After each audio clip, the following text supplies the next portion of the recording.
সেজন্য স্বয়ং ভগবান আসেন তার ভক্তদের আনন্দ দিতে।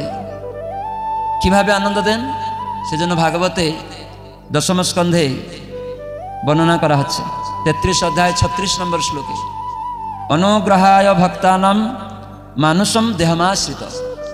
আমি আমার ভক্তকে অনুগ্রহ করার জন্য এই মনুষ্য আকারে এখানে আমি আবির্ভূত হই। মনুষ্য দেহমাশ্রিতম, সেজন্য বলছেন মানুষম দেহমাশ্রিতম ভজতে তাদৃশী ক্রীড়া যা শ্রুত্বা তৎপরও ভবেত। এমনভাবে আমি লীলাবিলাস করি যা শ্রবণের মাধ্যমে, দর্শনের মাধ্যমে, কীর্তনের মাধ্যমে ভক্ত আমার সেবার প্রতি আকৃষ্ট হয়।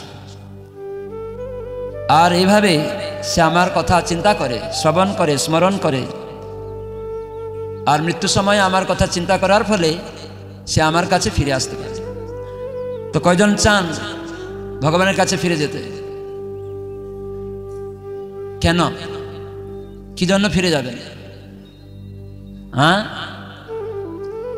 এই দুঃখময় জগৎ বারবার জন্ম মৃত্যু চক্র।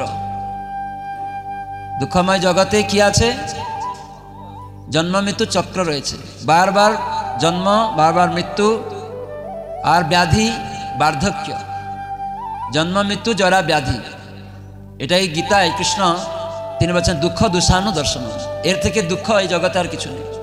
এই জগতে কখনো আমরা সুখ আলয় করতে পারি না। সুন্দর স্ত্রী, কালারিং টিভি, ভালো গাড়ি বাড়ি, কোটি কোটি টাকা, এর দ্বারা আমরা সুখালয় করতে পারি না। কেন না, এই জগৎটা হচ্ছে দুঃখের আলয়। এখানে বারবার জন্ম মৃত্যু জরা ব্যাধি আছে। তাই যারা ভক্ত সঙ্গে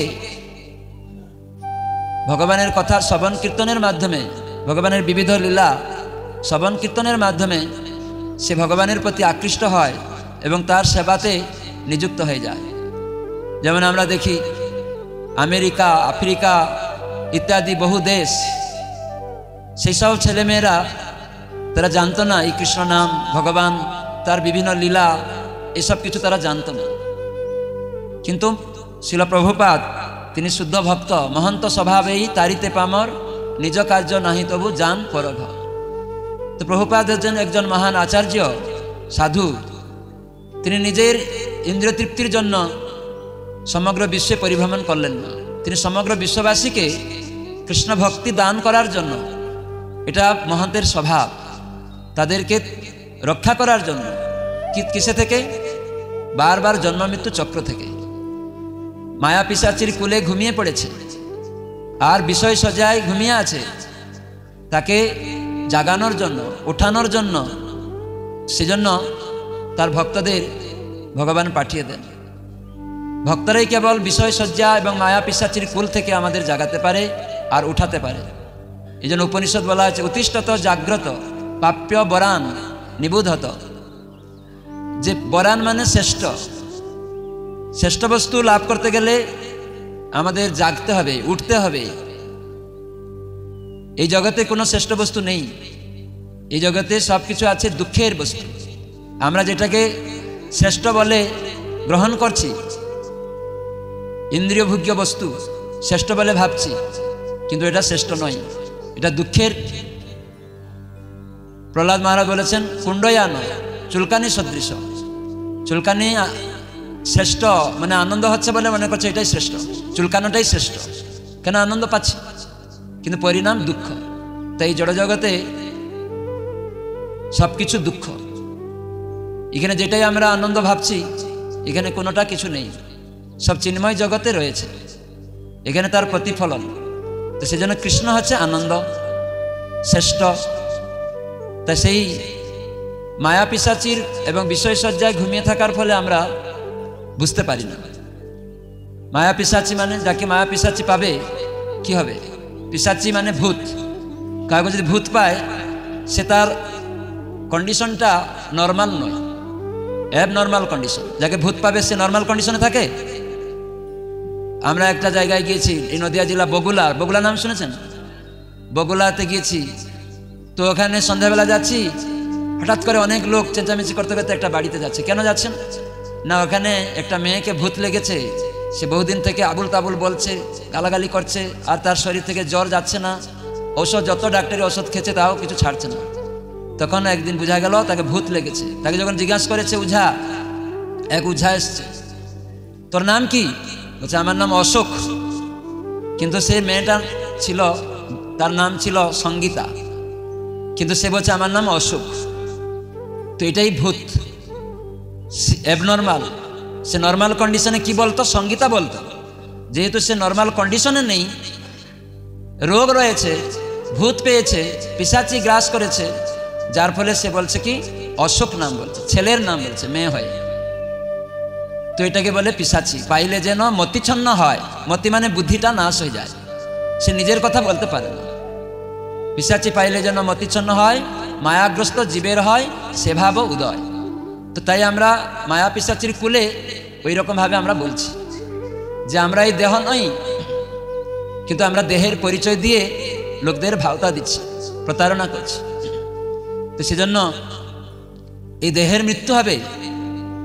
তাই পরীক্ষিত মহারাজ আমাদের জন্য ভগবান একটি বিশেষ কিছু পরীক্ষিত মহারাজের দ্বারা এই দুর্লভ মনুষ্য জীবনকে সংশোধন করতে তার মাধ্যমে আমাদের শিখালেন।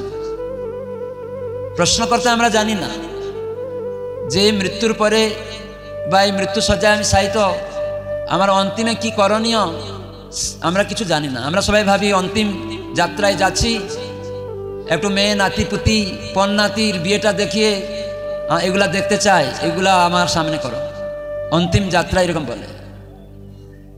অনেক লোক দেখা যায় তাদের নিজের অভিলাষ এরকম, মৃত্যুসজ্জায় শায়িত থাকে। এরকম তমগুণ আচ্ছন্ন ব্যক্তিরাই কেবল ভাবে যে এখন আমার অন্তিম ডাক্তার বলে দিয়েছে, তো আমি দেখতে চাই আমার নাতিপুতিরা ঠিক থাকে, আর একটু বাড়ি ঘর যেন বাড়ানো হয়ে যায়। সে তার কয়েকদিন ডাক্তার বলেছে তোমার আর 1 সপ্তাহ বাকি মাত্র, তাও সে দেখতে চায়, নাতিপুতি বিবাহ দেখতে চায়, কন্যাতি দেখতে চায়, বাড়িঘর আরও নাতিপুতিরা থাকবে সেগুলি দেখতে চায়। এই অভিলাষ এটা মানুষের কর্তব্য নয়। যেহেতু এই নাতিপুতির প্রতি আসক্তি, তাই জন্য মৃত্যুকালেও সেইটাই স্বপ্নে আসে, সেটাই দেখা দেয়, সেটাই বলতে থাকে। কিন্তু পরীক্ষিত মহারাজের মাধ্যমে ভগবান দেখালেন সর্প তক্ষক সর্পের দ্বারা দংশিত হবেন, মৃত্যু হবে, কিন্তু তিনি জানতে চাইলেন আমি এই মৃত্যুর সময় কিভাবে বরণ করব। তো সেটা কেবল সাধুরা বলতে পারে, ভগবানের ভক্ত বলতে পারে, এমনি রাজনৈতিক নেতারা বলতে পারে না, বৈজ্ঞানিকরা বলতে পারবে না, আমার পিতামাতা বলতে পারে।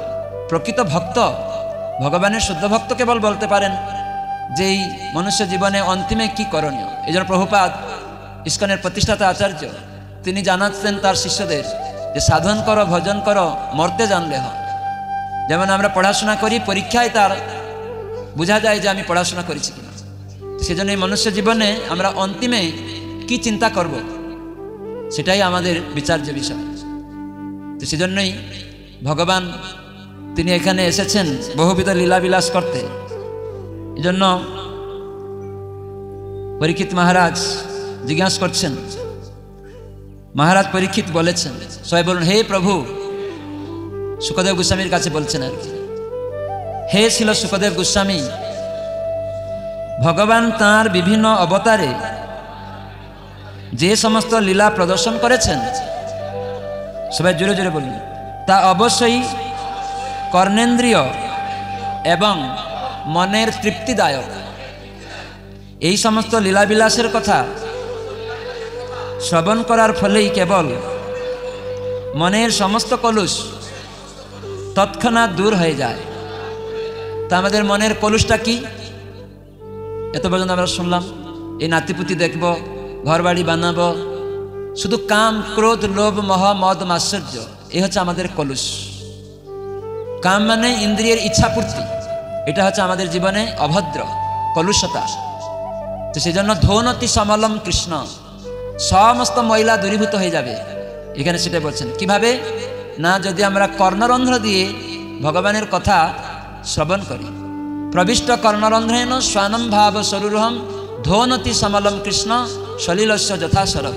তাই ভগবানের কথা আছে ভক্তি, ভগবানের কথা শোনা, সব ইন্দ্রিয় দিয়ে ভগবানের সেবা করা, সেটা হচ্ছে ভক্তি। ভক্তি বলতে আর অন্য কিছু না। তো এই ভগবানের সাথে সম্বন্ধযুক্ত হলে ইন্দ্রিয়গুলি, তাই সেটা হবে ভক্তিযোগ। ভগবানের সেবাতে সব ইন্দ্রিয়গুলি যখন যুক্ত করে দেবে, কান কিছু শুনে, সে রাজনৈতিক কথা শুনে, সিনেমা আর্টিস্টদের কথা শুনে, ছেলে মেয়েদের কথা শুনে, কিন্তু সেটা ভক্তি নয়, সেটা কাম। কাম অন্ধতম, আর সেটা নরকে নিয়ে যাবে, নিচে নিয়ে যাবে, এইসব আসক্তি। কিন্তু এই কথা শোনা ভগবানের, তো সেটা ভক্তি, যার ফলে কি হবে না সমস্ত দুষ্ট বাসনা চলে যাবে। সেজন্য এখানে বলছেন সমস্ত কলুষ তৎক্ষণাৎ দূরীভূত হয়ে যাবে। তাই ভগবানের কথা হচ্ছে শ্রবণ, হচ্ছে ভক্তি। তাই আমাদের দৈনিক ভগবানের কথা শোনা উচিত। প্রভুপাদ বলেছেন সমস্ত ভক্তি অঙ্গের মধ্যে এই শ্রবণ হচ্ছে ভগবানের কথা, শ্রবণ হচ্ছে সর্বশ্রেষ্ঠ। আর যদি আমরা শ্রবণ ঠিকভাবে করব তাহলে কীর্তন করতে পারবো, আর শ্রবণ করলে আমরা স্মরণ করতে পারবো। তাই মনে স্মরণ হওয়া দরকার ভগবানের কথা। মনেরও স্মরণ প্রাণ, মনের স্মরণ হচ্ছে প্রাণ। আমাদের মনে যদি কিছু স্মরণ না হয় তাহলে প্রাণ নেই জানতে হবে। তাকে কি বলা হবে? মৃত শরীর বলা হবে। মৃত শরীরকে কে খাওয়া দাওয়া করবে? ফেলে দিলে কুকুর শিয়াল টানাটানি করবে। ঠিক সেই রকম কোনো মানুষ যদি ভগবানের কথা স্মরণ না করতে পারে তাহলে কাম ক্রোধ আদি কুকুর শিয়ালের মতো তাকে টানাটানি করবে। কাম ক্রোধ রূপক কুকুর শিয়াল তাকে টানাটানি করবে। তো সেজন্য আমাদের মনেরও স্মরণ প্রাণ হতে হবে মধুর মধুর ধাম। ধাম মানে আশ্রয়। এই জগতে কে আশ্রয়দাতা? পিতামাতা, রাজনৈতিক নেতা? ভগবান হচ্ছেন একমাত্র আশ্রয়দাতা। এই জন্য দেখুন কত সুন্দর মাটি, জল, আকাশ, আগুন, বায়ু, যেগুলো আমাদের প্রয়োজন এসব দিয়ে রেখে দিয়েছেন। আমরা ভাবি হয়তো রাজনৈতিক নেতারা আশ্রয়দাতা, পিতামাতা আশ্রয়দাতা, স্বামী আশ্রয়দাতা, স্ত্রী আশ্রয়দাতা, ছেলে মেয়ে আশ্রয়দাতা। এই মাটি, জল, আকাশ, আগুন, বায়ু দিতে পারবে? এই সব ব্যক্তিরা দিতে পারবে না। সেজন্য এইগুলি যার, তিনি দিতে পারবেন। অতএব আমার নয়, তাহলে আমি কি করে আশ্রয় দিতে পারি? তাই আমরা অজ্ঞানতায় অন্ধকারে রয়েছি আর লোকেদের ভাওতা দিচ্ছি, আমি আশ্রয় দিব তোমাকে। এটা মিথ্যা প্রচার করছি, ভাওতা প্রচার দিচ্ছি। রাজনৈতিক দল থেকে শুরু করে, পিতামাতা থেকে শুরু করে, বৈজ্ঞানিক থেকে শুরু করে সবাই আমাদের ভাওতা দিচ্ছে, প্রতারণা করছে। বৈজ্ঞানিকরা অনেক সুন্দর সুন্দর ইন্দ্রিয়ভোগ্য বস্তু তৈরি করেছে, কিন্তু এগুলি আমাদের আরও নিচে নিয়ে যাওয়ার জন্য। কিন্তু ভক্তরা কি করে? ওই সব বস্তুকে ভগবানের সেবায় লাগিয়ে দেয়, তখন ওটা হয়ে যায় চিন্ময়। প্রভাত বলছেন এই মাইক্রোফোন এটা জড়। সিনেমা আর্টিস্ট গান করে, লোকেদের প্রতারণা করে, রাজনৈতিক নেতারা এটার কথা বলে, প্রতারণা করে। কিন্তু এই মাইক্রোফোন, এই সাউন্ড ভাইব্রেশন, এখানে যখন কৃষ্ণের কথা আলোচনা হবে এটা চিন্ময়। আত্মা চিন্ময়, দেহটা জড়। তো আমাদের সিনেমা আর্টিস্ট, বৈজ্ঞানিক, রাজনৈতিক নেতারা কানের সুরসুরি দিবে এইসব মাইক্রোফোন দ্বারা, এই জগতে দেহের সুখ দিবে, কিন্তু এই জগতে আবার বারবার চক্রে ঘুরতে হবে। কিন্তু যখন শুদ্ধ ভক্তরা এই মাইক্রোফোন দিয়ে ভগবানের কথা বলবে, এটা চিন্ময়ত্ব প্রাপ্ত হবে। আত্মা চিন্ময়, নিত্য, ভগবান নিত্য, তার অংশ, তাই তার দিকে সে এগিয়ে যাবে। তখন এই মাইক্রোফোন লাভ হলো। এই জন্য ভক্তরা হচ্ছে কুকিল, আর অন্যরা সব হচ্ছে কাক। কাক কি করে? নোংরা খুঁজে সব জায়গায়, তাই অনেক জিনিস নিয়ে নোংরামি করে।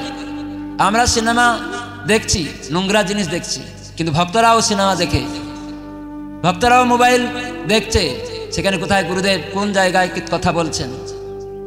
এই জন্য ভক্তরা আছে বুদ্ধিমান। তো এই সব জিনিসকে উপযোগ ঘটানোটাই মনুষ্য জীবনে শিক্ষা লাভ করা উচিত। স্কুল কলেজ শিক্ষা দেয় না। হয়তো আমাদের মিনিস্টাররা কাউকে মোবাইল দিয়ে দিচ্ছে, মুখ্যমন্ত্রী দিয়ে দিচ্ছে হয়তো, কিন্তু ছেলেমেয়েরা কি পড়াশোনা করছে? আরও নষ্ট হয়ে গেছে। তো সেই জন্য কিভাবে ব্যবহার করতে হবে জানে না। আমরা কাক হয়ে যাচ্ছি, কাক, নোংরা খোঁজার চেষ্টা করছি। কিন্তু ভক্তরা কুকিল, প্রেমাম্র মুকুল, তারা খোঁজ করে। তো সেই একই জিনিস এই জগতে আছে, সেটাকে সদ্ব্যবহার করতে ভক্তরা জানে। তো সেই জন্য শ্রীমদ্ ভাগবত সেই শিক্ষা প্রদান করে। সেজন্য ভগবান তার ভক্তদের দ্বারা বিভিন্ন লীলা করে আমাদেরকে কৃপা করেন। তাই আমরা যখন ভগবানের কথা শ্রবণ কীর্তন করব, তখন সমস্ত মহিলা, কাম, ক্রোধ, নিজের ইন্দ্রিয়ের তৃপ্তির যে বাসনা, বারবার নিচে নিয়ে যাচ্ছে অন্ধকার দিকে, সেটা থেকে আমরা মুক্ত হতে পারবো তৎক্ষণাৎ। হরে কৃষ্ণ কৃষ্ণ কৃষ্ণ হরে হরে, হরে রাম রাম রাম হরে হরে। তৎক্ষণাৎ সে আনন্দ লাভ করবে। অজামিল কত পাপ করেছিল, হ্যাঁ কি না? অজামিল ব্রাহ্মণ ছিল, কিন্তু বেশ্যা সঙ্গ হয়ে গেল। ব্রাহ্মণ হয়েও গিয়ে বেশ্যা সঙ্গ করলো। এই জন্য আমাদের দৃষ্টি কোন দিকে রাখতে হবে। অজামিল সে জঙ্গলে গিয়ে দেখছে এক শূদ্রাণী আলিঙ্গিতা অবস্থায় হাসাহাসি করছে, আর এ গিয়েছিল ঠাকুর পূজার সমস্ত উপকরণ সংগ্রহ করতে, ফুল ফল কুশ ঘাস। কিন্তু ওই জঙ্গলে নিভৃত স্থানে শূদ্রাণী আলিঙ্গিতা অবস্থায় হাসাহাসি করছে। তখন ওই দৃষ্টি যখন ওই দিকে চলে গেল, বেশ মনে এটা গেঁথে গেল।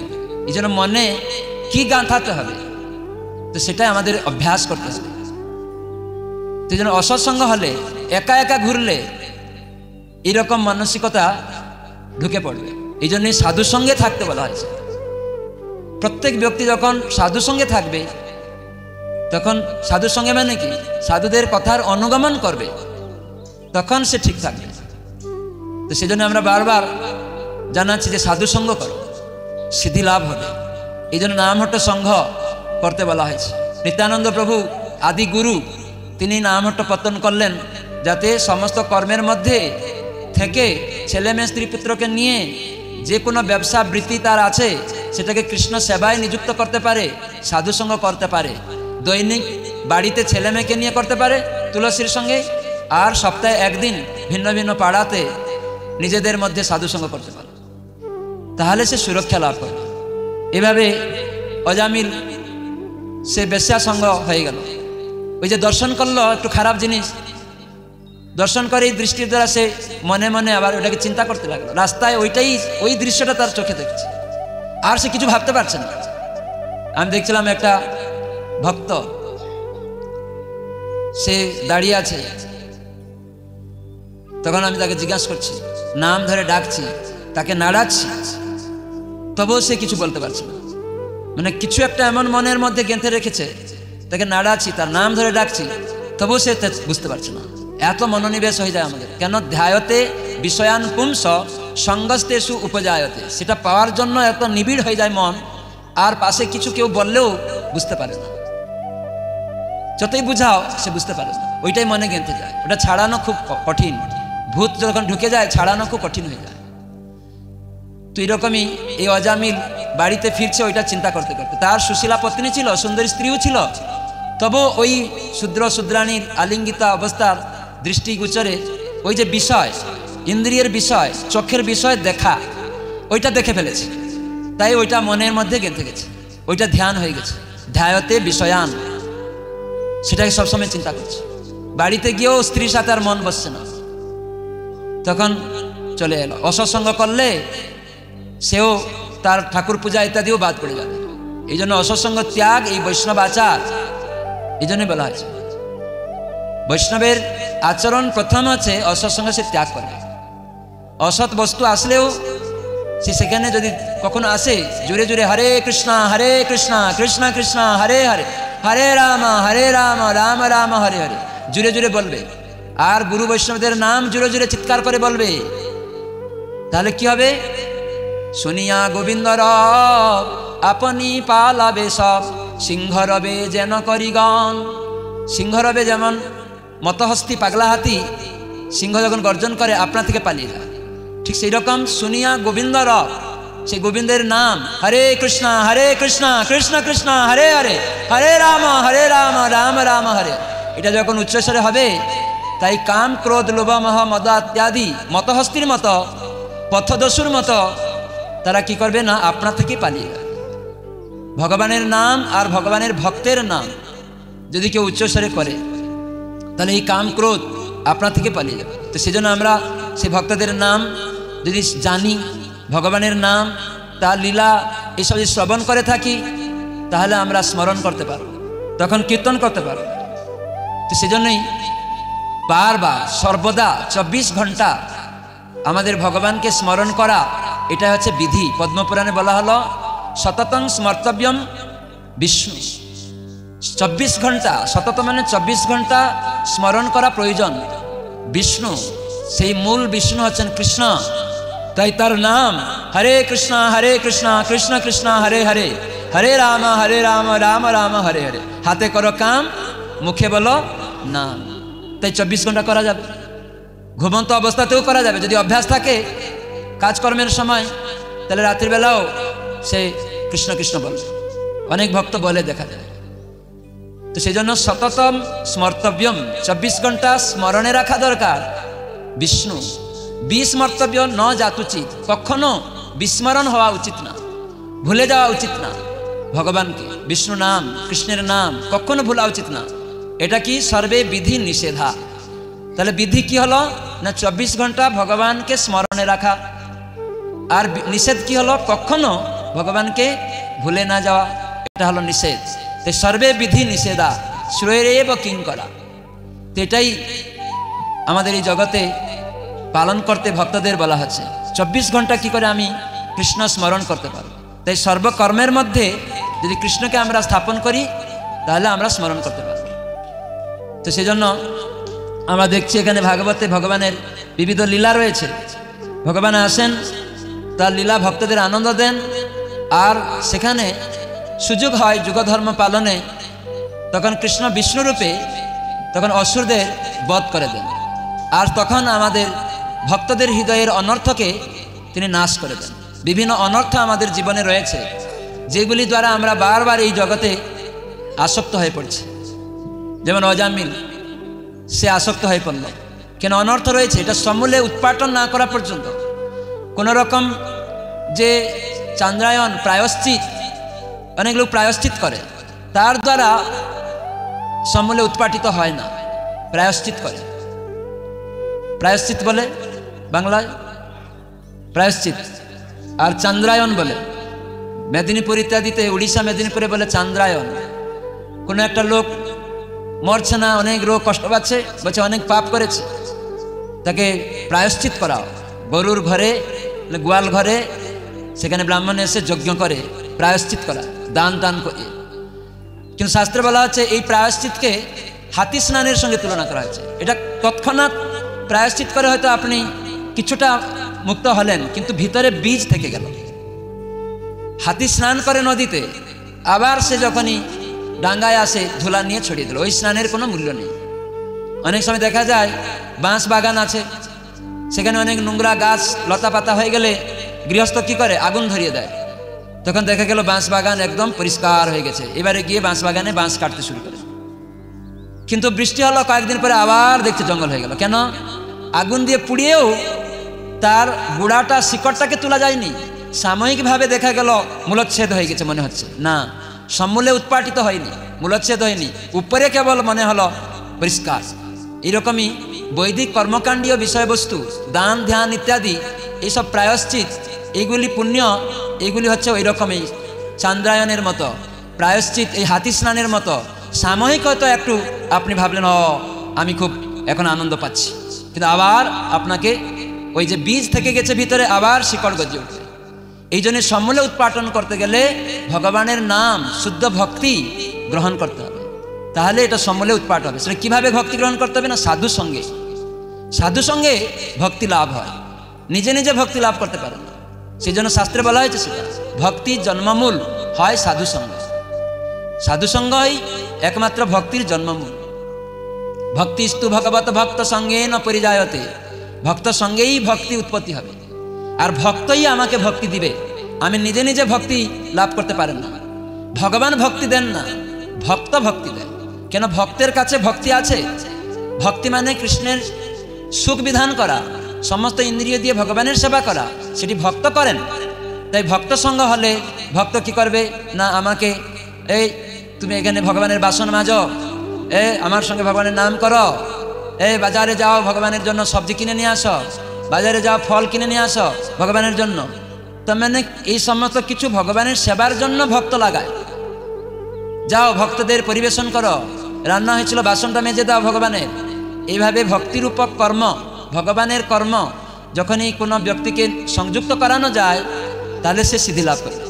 আর তার সমূলে আস্তে আস্তে তার যে সমস্ত পাপকর্ম একদম সমূলে উৎপাটিত হয়ে যাবে। আর যদি পাপকর্ম থাকবে কখনো আমরা ভগবানের ভজনা করতে পারবো না। সেটি গীতায় কৃষ্ণ বলেছেন, যে শান্ত অন্তগতং পাপম, যতদিন পাপ অন্তগত না হয় সে কখনো আমার ভজন করতে পারে না, সে দ্বন্দ্ব মোহ থেকে মুক্ত হতে পারে না। তো সেই পাপ এবং দ্বন্দ্ব মোহ থেকে কি করে মুক্ত হবে? দ্বন্দ্ব আর মোহ, দ্বন্দ্বটা কি? এই যে ধনী গরিব, শত্রু মিত্র, শিক্ষিত অশিক্ষিত, এই দ্বন্দ্ব, ডিওয়ালিটি, এই ভাব আমাদের মধ্যে আছে। এই জন্য তো যুদ্ধ লাগছে, মোহগ্রস্ত রয়েছে আমরা।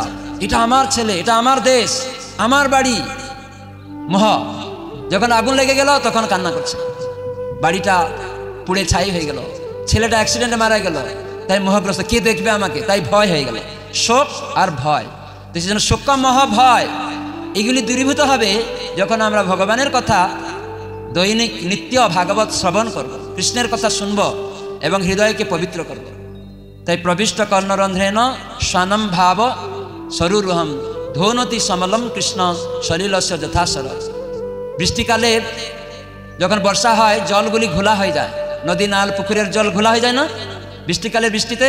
কিন্তু শরৎকালের বৃষ্টি হলে আপনা থেকে সমস্ত ঘোলা জল নির্মল হয়ে যায়। তাই ভক্তিকে শরৎকালের বারিপাতের সঙ্গে ভাগবতে তুলনা করা হয়েছে। আমরা কৃত্রিম উপায়ে যৌগিক প্রক্রিয়া করি, মন সংযম করার চেষ্টা করি নিজেকে নির্মল করার জন্য, যৌগিক প্রক্রিয়ায় আসন প্রাণায়াম ইত্যাদি যোগ অনুশীলনের মাধ্যমে, কিন্তু সেটা কৃত্রিমতা। বৈজ্ঞানিক উপায়ে কোনো আবদ্ধ ঘোলা জলকে কেমিক্যাল দিয়ে স্বচ্ছ করানো যায়। তাই এই যে সমস্ত কর্ম জ্ঞান যোগ অনুশীলনের দ্বারা যে মন সংযম ইন্দ্রিয় সংযম, ওটা বৈজ্ঞানিক উপায়ে আবদ্ধ জলের ঘোলা জলকে কেমিক্যাল দিয়ে স্বচ্ছ করার মতো। একটা আবদ্ধ কলসের মতো ঘোলা জল আছে, সেখানে আপনি ফিটকিরি দিয়ে দিলেন কেমিক্যাল বৈজ্ঞানিক উপায়ে, ওই জলটা তখন দেখা নির্মল। কিন্তু আবার যখন ওই কলসটা আপনার হাতে এরকম নাড়া পাবে তখন আবার ঘোলা উঠে যাবে, হ্যাঁ কি না? আবার ঘোলা উঠে যাবে। কিন্তু ভগবত ভক্তি শরৎকালের বারিবাসের মতো আপনা থেকে আপনার হৃদয়কে সমস্ত মহিলাকে ধ্বংস করে দিবে, স্বচ্ছ করে দিবে, পবিত্র করে দিবে। যেমন অজামিল পরবর্তীকালে তার পুত্রের নাম নারায়ণ ছিল, সে এমন পাপকর্ম করত সে বুঝতো না যে আমি পাপ করছি। আর মৃত্যু সময় সে যখন দেখলো চারজন দূত ভয়ঙ্কর অস্ত্রশস্ত্র নিয়ে এসেছে, দৌড়ি নিয়ে দেখতে কুৎসিত একদম ভয়ঙ্কর রূপ দেখে সে অজামিল ভয় পেয়ে গেছে। তার 88 বছরের বয়সে যে পুত্র উৎপন্ন হয়েছিল তার নাম লিখেছিল নারায়ণ। আর এই নারায়ণ নারায়ণ বলতো সে সব সময়। তাই এই নারায়ণ নারায়ণ বলতে বলতে তার নাম আভাস হয়ে গেছিল, সে জানতো না, অজ্ঞানে নামাভাস হয়ে যাচ্ছে। পুত্রের নাম নারায়ণ, এটা সাংকেতিক নামাভাস। এই নামাভাসে সমস্ত পাপ চলে যায়। সে নামকে দেখে পাপ করছিল না, সে তো অজ্ঞাতে জানতো না তার পুত্রকে ডাকছে। সে ভগবানের নাম জেনে করছে না, আর জেনে পাপ করে নারায়ণ নাম করছিল না, এই জন্য তার অপরাধ ছিল না। আর নাম অপরাধ হচ্ছে কি, আমরা কীর্তনিয়ারা ভাগবত ভক্তরা তারা শাস্ত্র অত মুখস্থ, তারা জানে কোনটা পাপকর্ম কোনটা পাপকর্ম নয়। কিন্তু তারা জানে শাস্ত্রে বলা আছে এইরকম ভগবানের নাম করো, পাপীর সাধ্য নাই তত পাপ করতে পারবে। তাই তারা জেনে শুনে ও নাম করলে পাপ ক্ষয় হয়ে যায়, আর তো আমি নাম করব পাপ ক্ষয় করব, তো কি অসুবিধা আছে? সেজন্য কীর্তনিয়ারা বলে না না অসুবিধা নেই। অনেক অসাধু তারা গুরু রূপে আসে, ইন্দ্রিয় ভোগ করো আর ভগবানের নাম করো, এই দুই কবু না রয় এক ঠাঁই, দুটা একসাথে থাকতে পারে না। তো সেজন্য দুর্দশা হবে, দুটা নৌকায় পা দিয়ে দিবেন, দুটা নৌকা দুদিকে চলে যাবে, তখন মাঝখানে পড়ে যাবে। তো সেজন্য গোড়ার আমি বললে নাই চলে, গোড়ার আচার গোড়ার বিচার করলে ফল ফলে। অনেক কীর্তনে আসে কান্নাকাটি করে হরে কৃষ্ণ বলবে, এসব এলাকায় অনেক কীর্তন দল আসে, কিন্তু তাদের কীর্তনিয়ার কান্নাকাটির কারণ কি না, টাকাটা কি করে বেশি পাওয়া যাবে, পরবর্তীকালে কি করে বাইনা পাওয়া যাবে, পরবর্তী বছরে যাতে আমাকে এরা আবার বাইনা দেয়। বাইনা বলে বাংলায়, বাইনা দিতে পারে। ভাড়াটিয়া কীর্তনিয়া, ভাড়াটিয়া বক্তা অনেক আসবে বিভিন্ন জায়গা থেকে, সম্প্রদায় তৈরি করে ব্যবসা করবে, সুন্দর গান গাইবে, কিন্তু সে আবার কি করবে না, ছলধর্মের আশ্রয়ে থাকবে, বিভিন্ন কর্মকাণ্ডের কথাও বলবে, আবার ভগবানের শুদ্ধ ভক্তির কথাও বলবে। এই দুটি একসাথে সম্ভব না, তাদের গুণগানও করবে। এই জন্য মহাপ্রভু একবার তার এক ভক্ত মাধ্যমে একটা শিক্ষা দিয়েছিলেন। তার নাম ছিল মুকুন্দ। খুব ভালো ভালো কীর্তনিয়া, মহাপ্রভু প্রিয় ভক্ত। কিন্তু তার দ্বারা আমাদেরকে শিখালেন যে কেমন হওয়া উচিত আমাদের ভক্তিময় ভাবনা, কিভাবে অনন্য ভক্ত হওয়া উচিত, অব্যভিচারী ভক্তি হওয়া উচিত, মানে স্থির ভক্তি হওয়া উচিত, ভগবানে কেবল আসক্ত হওয়া উচিত। তো সেই জন্য মুকুন্দের মাধ্যমে মহাপ্রভু শিখালেন। মুকুন্দকে মহাপ্রভু বলেছিলেন খড়ঝাটিয়া বেটা। প্রেম দেওয়ার সময় শিবাসঙ্গনে মহাপ্রভু মুকুন্দকে বললেন সে আমার কাছে আসবে না, ও খড়ঝাটিয়া বেটা, আমি তার মুখ দেখতে চাই না। তখন মুকুন্দ খুব দুঃখ ক্রন্দন করছে, তখন ভয় পাচ্ছে মহাপ্রভুর কাছে যেতে। তখন একজনকে পাঠিয়েছে, যাও বলো মহাপ্রভুকে যে আমি কবে তার কৃপা লাভ করব, আর কি কারণে আমাকে মহাপ্রভু তার দর্শন দিতে চাইছেন না। সবাইকে প্রেম দিচ্ছে আর আমাকে তাড়াচ্ছেন, মুখ দেখতে চাইছেন না, প্রেম দিতে চাইছেন না, কি কারণে একটু জিজ্ঞাসা করে আসুন। তখন মহাপ্রভু সেই ভক্তের মুখে মুকুন্দের কথা শুনেই মহাপ্রভু প্রধানিত হয়ে গেলেন। ও খড়ঝাটিয়া বেটা, যখন দুর্গা মণ্ডপে যায় তখন দুর্গাই সব, কালী মণ্ডপে যায় কালী সব, শিব মন্দিরে যায় শিবই সব, আর কখনো কর্ম জ্ঞান যুগের আলোচনা হয় এটাই শ্রেষ্ঠ। আর যখন আমার সামনে আসে বলে মহাপ্রভু আপনিই শ্রেষ্ঠ, তাহলে কোনটা শ্রেষ্ঠ সে নিজে নির্ধারণ করতে পারে না, চঞ্চল। এই জন্য যখন আমার সামনে আসে তখন দন্তে তৃণ ধারণ করে আর আমার সামনে থেকে বেরিয়ে গিয়ে আমাকে ঝাঁটা মারে। এই জন্য খড়ঝাটটা বেটা, ও আমার কৃপা লাভ করবে না। ও তুমি জিজ্ঞাসা করছো কতদিন পরে আমার কৃপা পাবে? 1 কোটি বছর লাগবে।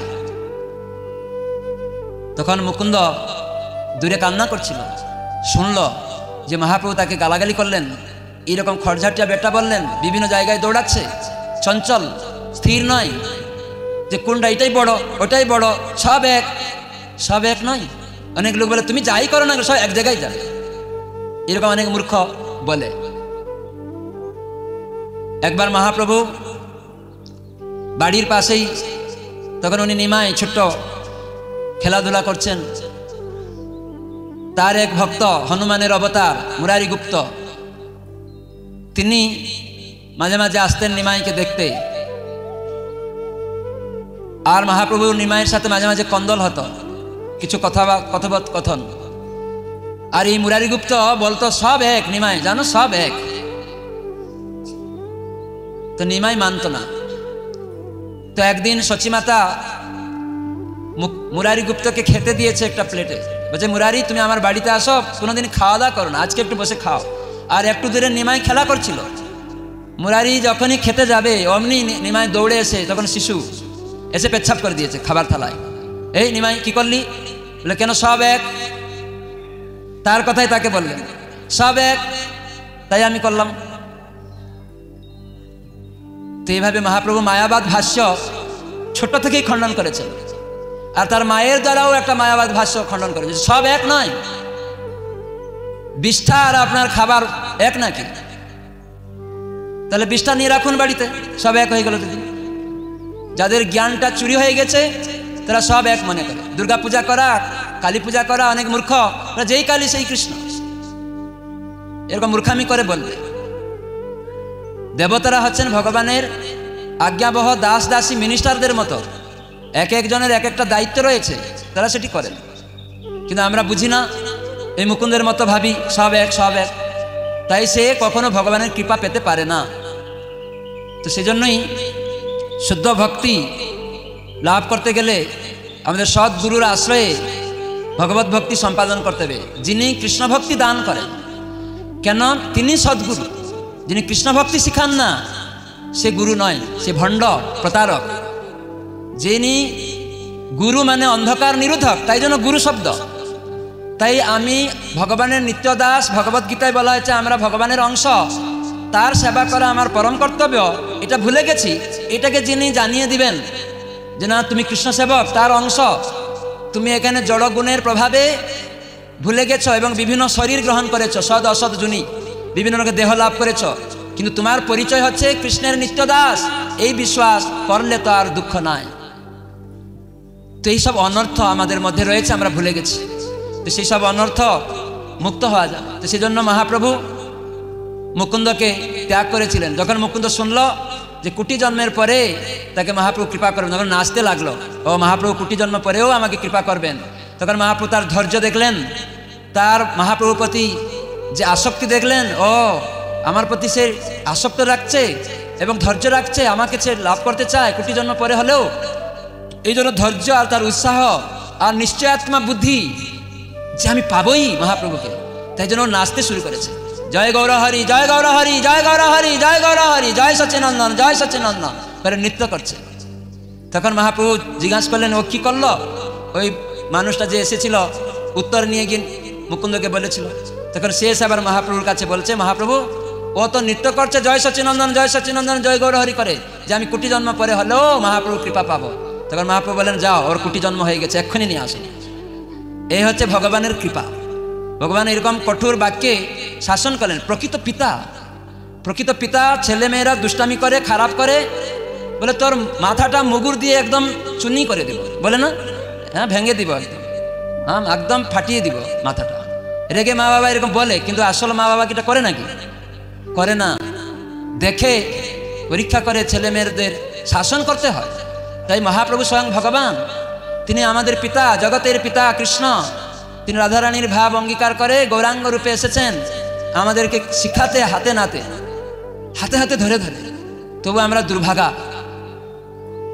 যেমন ভেটেরিনারি সার্জন, কি বলে, পশু ডাক্তার, গরুর মুখটাকে হাঁ করে অনায়াসে ঔষধ খাওয়িয়ে তার শরীরটাকে ভালো করায়, সেরকম মহাপ্রভু তিনি আমাদেরকে এসে হাতে নাতে শিখালেন, ঘরে ঘরে গিয়ে ভগবানের নাম দিলেন, তার আশ্রয় যাতে আমরা আসতে পারি। এরকম দয়াল গৌরহরি। তো তার কথা আমরা ত্যাগ করে অন্যদিকে ছুটছি। তাই ভগবান মাঝে মাঝে তার ভক্তদের দ্বারা বিভিন্ন লীলা করে শিখান, আমাদেরকে রক্ষা করেন। তো এইভাবে সেই পরমেশ্বর ভগবান কৃষ্ণ তিনি বাল্যলীলা করছেন। আমরা কালকে শুনছিলাম দিগলকান্দিতে একটা অনর্থ, যে কিভাবে পুতনা রাক্ষসী সে সুন্দরী রূপ ধারণ করে নিজের আসুরিক প্রবৃত্তিকে ছল করে সে এসেছিল কৃষ্ণকে বধ করতে। যেখানে আমাদের জীবনে একটা অনর্থ, আজকাল তথাকথিত গুরুরা পুতনার মতো। কেন না, পুতনা যেমন সদ্য সদ্য কৃষ্ণ আবির্ভূত হয়েছেন মাত্র, আর তাকে বধ করার চেষ্টা কংস পাঠিয়েছে। কংস হচ্ছে ভয়, সে পাঠিয়ে দিয়েছে কাকে না, পুতনা রাক্ষসীকে ছলনা করতে, মারতে কৃষ্ণকে। ঠিক সেই রকম আমাদের হৃদয়ে কৃষ্ণ কখনো সাধুসঙ্গের প্রভাবে উদয় হয়, ও কৃষ্ণ আমার প্রভু, কিন্তু এই কলিযুগে অসৎ গুরুদের সঙ্গ প্রভাবে সেই শুদ্ধ কৃষ্ণ ভক্তি, কৃষ্ণ সেবা করার প্রবণতা তারা ছল চাতুরি করে আমাদের থেকে সরিয়ে দেয়। ঠিক পুতনা যেমন সুন্দরী রূপ ধারণ করে এসেছিল, তাই এরা গুরু রূপ ধারণ করে, অসৎ গুরুর রূপ ধারণ করে, কিন্তু গুরুর রূপে এসছে।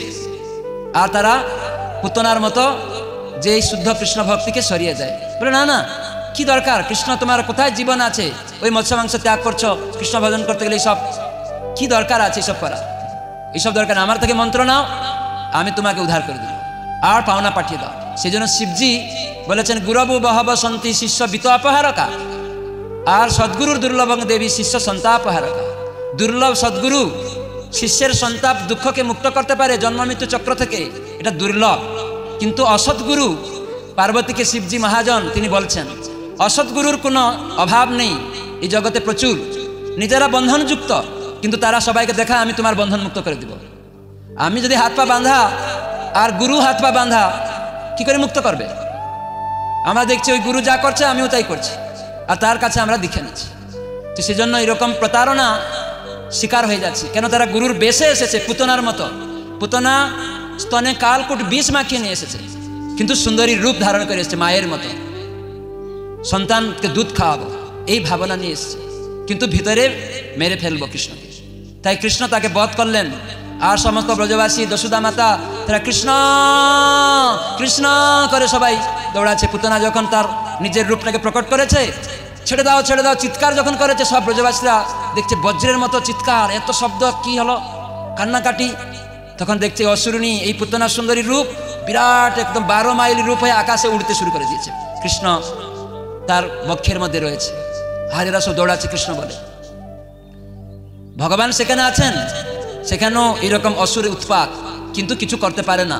ভগবানের নাম যখন কিছু হয় তো সেখানে ভগবান যখন থাকেন এইসব অশুভগুলি আসবে কিন্তু কিছু হবে না। ঠিক যেমন এই জগৎটা দুঃখময় কিন্তু ভক্ত আনন্দে থাকে, সাকন্য খেয়েও আনন্দে থাকে, নানা রোগ হয়েছে আনন্দে থাকে।